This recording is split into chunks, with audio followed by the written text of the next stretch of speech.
Welcome to the Windows Computer and Technology channel. And this week, it seemed like not a day goes by without Microsoft having to defend itself on Windows 11. And that, of course, has to do with the minimum requirements. Once again, Microsoft is holding on, saying, nope, there will not be a change in the minimum requirements of Windows 11. And that's it. It is something that they are holding on to. And you know what? I think they're holding on to it because they know that, hey, if you're a little tech savvy, if you are somebody that knows what to do, you can bypass the minimum requirements and you can, of course, install the Windows operating system on an unsupported machine.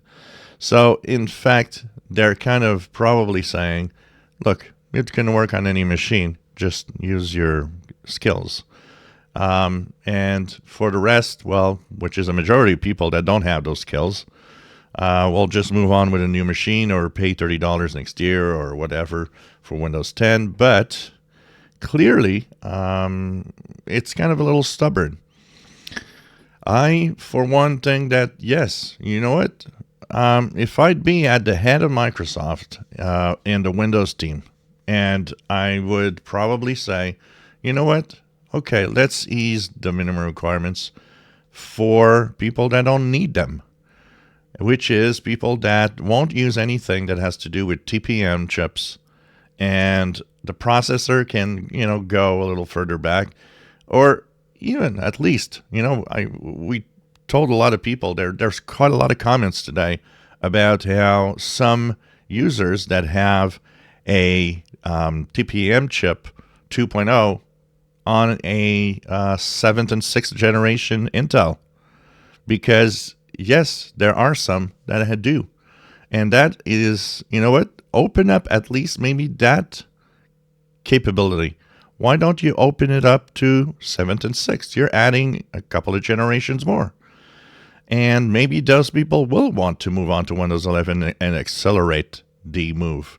It is extremely stubborn, and it is up to a point difficult to understand the reasoning of all of this with Microsoft. You get to a point where you're like, look, you want users? You want to have more people on Windows 11? Make it easier.